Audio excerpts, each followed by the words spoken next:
So Trudeau's changing his tune due to some. I don't know. I think it's Aaron Driver. I read a very short article about it, and like I have no interest in looking into this further. It's some kid wanted to, you know, he's probably bipolar or something, or maybe schizophrenic or something, and it's like he thinks he's aligned with ISIS. My guess is he probably can't even read Arabic, right? And now the Prime Minister's changing his tune, supposedly that this stupid kid, um, because we've got stupid kids, we need to get rid of the Constitution. Like I can't. He was actually pretty good about this in the election cycle, right? But now he sounds like a conservative all of a sudden. I'm very confused. I don't understand what this terrorist attack has to do with the constitutionality of the legislation.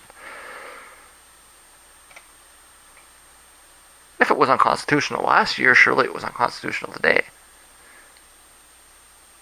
Did somebody change the Constitution when we weren't paying attention? Okay, so what does this have to do with it then?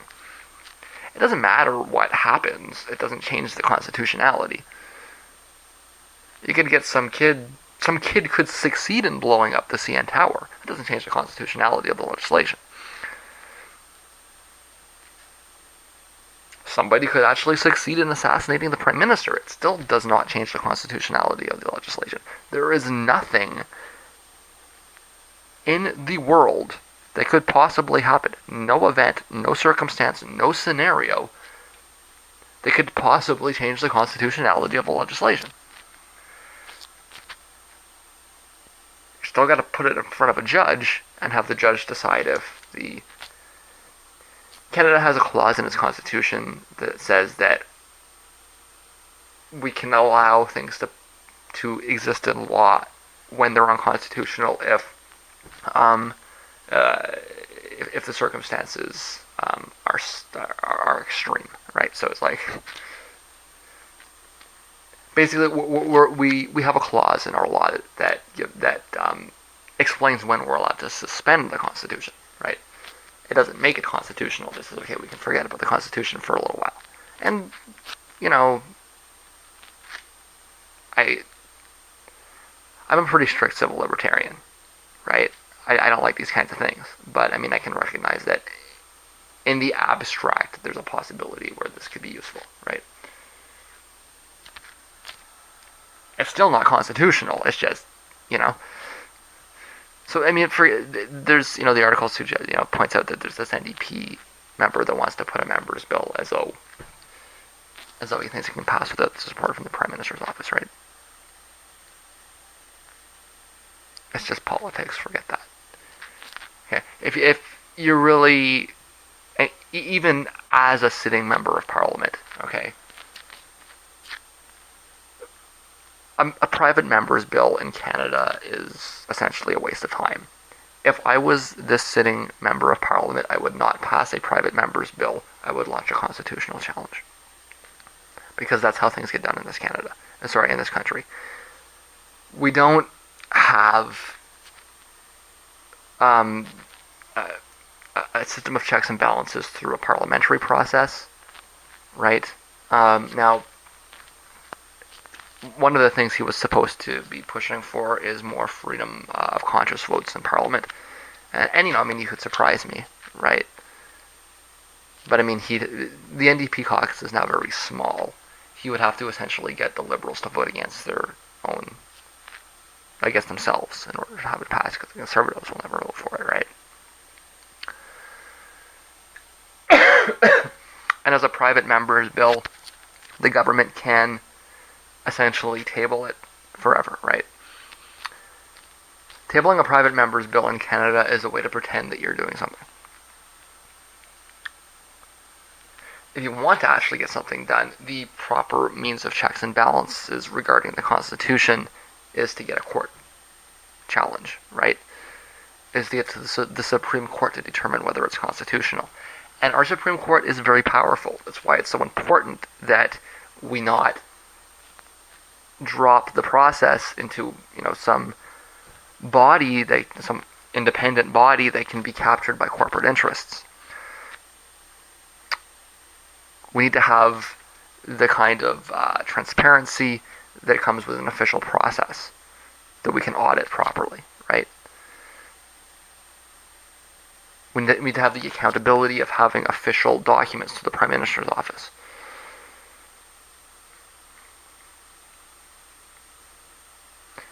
The Supreme Court in Canada can not just repeal legislation, but actually write it. Our Prime Minister is not a president, but in a certain sense, our Supreme Court operates as the role of a president. Not exactly, I mean, well, okay, it's a terrible comparison, but our Supreme Court has more executive power than our Prime Minister does. And I think that's good, right? Presuming that we don't demean the process of getting onto the Supreme Court so badly that it becomes just another corrupt institution. As it is right now, in order to getting on the Supreme Court is a lot harder than becoming Prime Minister, right? Or getting elected to you need to have a certain background, you need to understand the Constitution, etc., etc. None of that's true about, to get elected into the House. And this is not an accident, it's by design. It's because the person happened to be the current Prime Minister's father. The person that built the system realized that it was a better idea to have academics making these choices than elected officials. Because he was right in his concept of accountability, which was not independent advisory councils, but a kind of technocracy. So that's what we need here around Bill C-51. We need a constitutional challenge, and it would be nice for the NDP to get behind a court battle, right? Let's get the CCLA involved in the whole thing.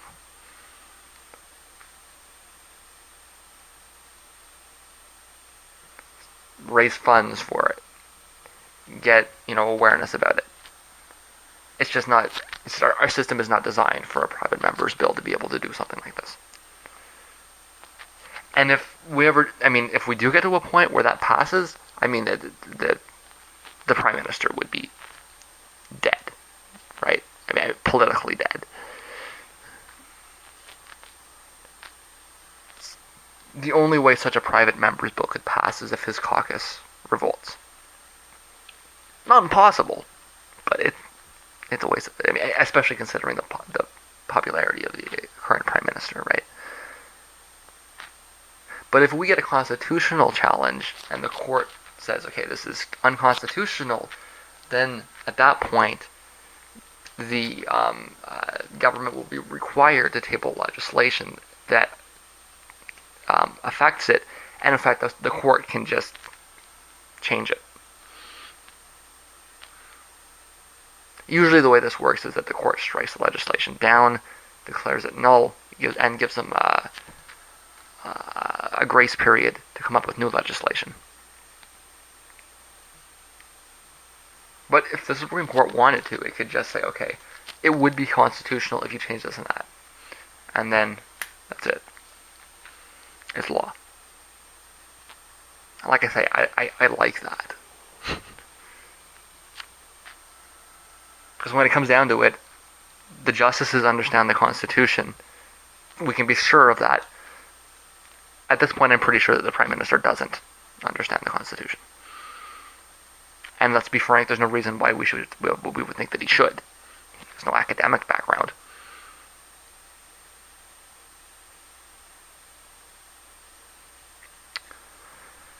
It turns out that there is a challenge. It's on hold right now, pending a response from the government. There's some articles there. But this is a broader issue, right?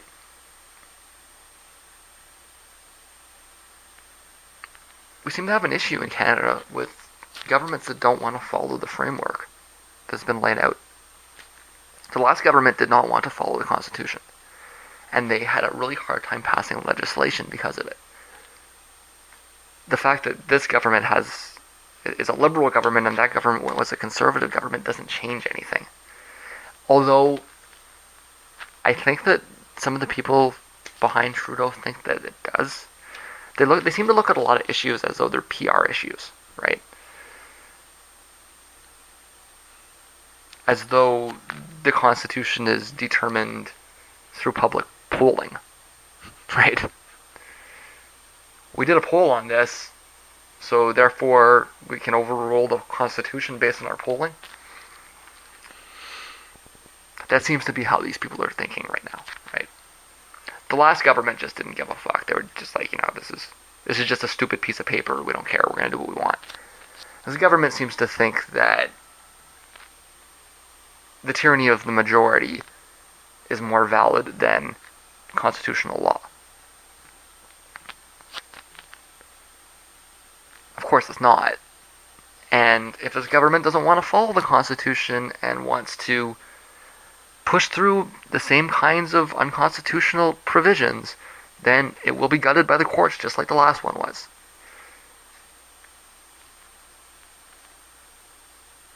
And I can only sit here and throw up my arms and hope that the next government has more respect for the Constitution. Because if it doesn't, we need to start moving forwards. There's a lot of things that need to get done, right? We need to get past these kinds of childish constitutional battles. No, Mr. Prime Minister, you can't just do whatever you want. You have to follow the rule of law. Just do it and get to governing, please. It's not ambiguous. The rules are very clear. Just pull your head out of your ass. Realize that you have bounds around your office. Stay within those bounds and get to work. We have a lot of infrastructure that we need dealt with. You have a mandate of liberalizing a number of different things. It's simply annoying to have you sit there and waste your time fighting with the court over the Constitution in ways that nobody cares about. Does anybody really care if there's a... See, here's the thing, right? He thinks that if you put an Aboriginal judge on the bench, then the pro-corporate rulings that Aboriginal judge signs off on will eliminate Aboriginal opposition, right? That's what he thinks. So if the Aboriginal judge signs off on the pipeline through the reserve, then there won't be any more protests. Which is racist, basically, right? I'm all in favor of, using diversity as a means to an end, but that's not the way the government wants to do it, right? They're trying to use identity politics as a cynical ploy to push their agenda through.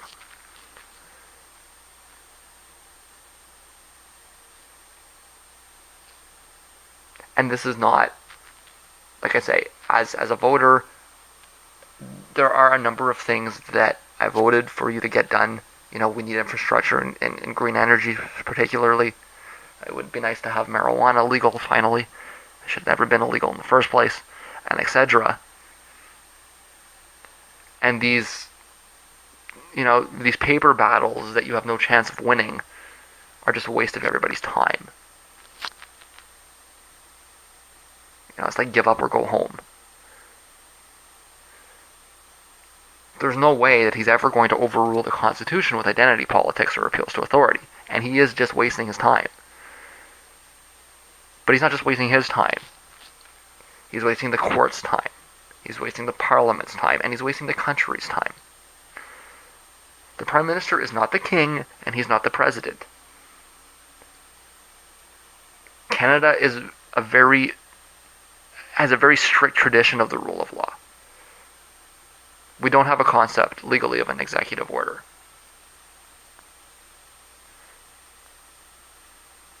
We expect and demand our officials to abide by the rule of law. And we don't provide the same kind of, space or choice that exists in other countries. He does not have a choice. He can follow the rule of law, or he can have his legislation rescinded, rendered, null and void until he resigns or is removed.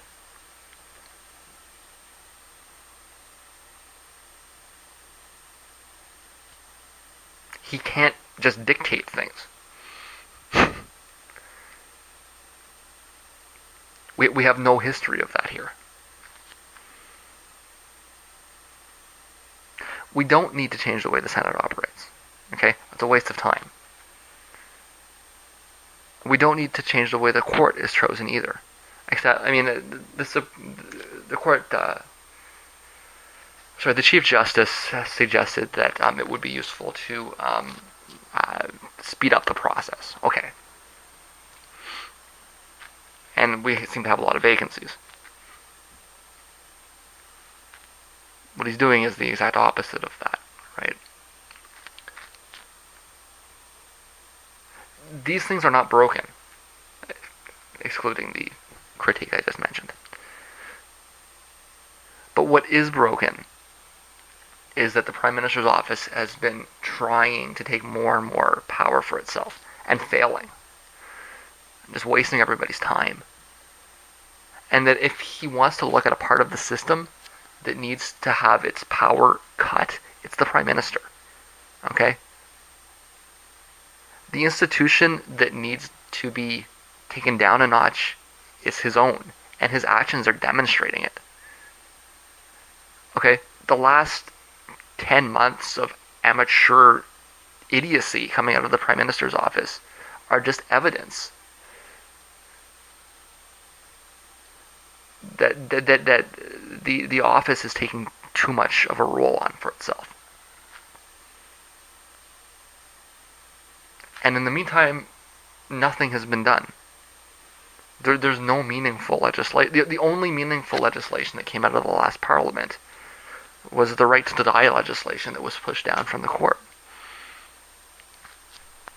Which is why I'm saying that the only time anything gets done in this country is when the court is pushing it. And as an aside, it does look like Rocco Galati may, in fact, launch a challenge on his Supreme Court pick if it turns out that it's not from Atlantic Canada, which I support.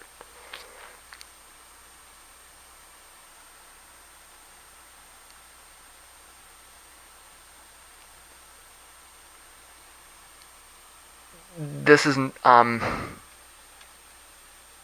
was initially, I was cautious, and as I've pointed out a few times, I never looked at Justin Trudeau as anything but kind of a. There were a lot of bad options on the table, and he seemed like the least bad option, right? But even that said, I never had a lot of. How can I put this? My expectations for him as an individual were always set very low.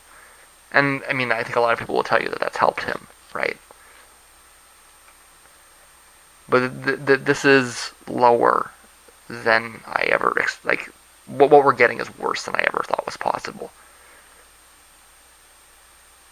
Because as I pointed out repeatedly, the assumption, I think, from a lot of people, I know myself certainly, was that we weren't putting this dumbass in power. And he's a dumbass. Okay, listen to him talk, he's a doofus. The expectation was not that we were going to put this dipshit in power, but that we were just using him as a way to get control back, right? And that it was the party that was ultimately going to be in charge. I don't know how the party is letting this go on. And why it's letting him fuck up like this. Again, nothing that happened the other day has any effect on the constitutionality of the legislation. and we still need a response from the government.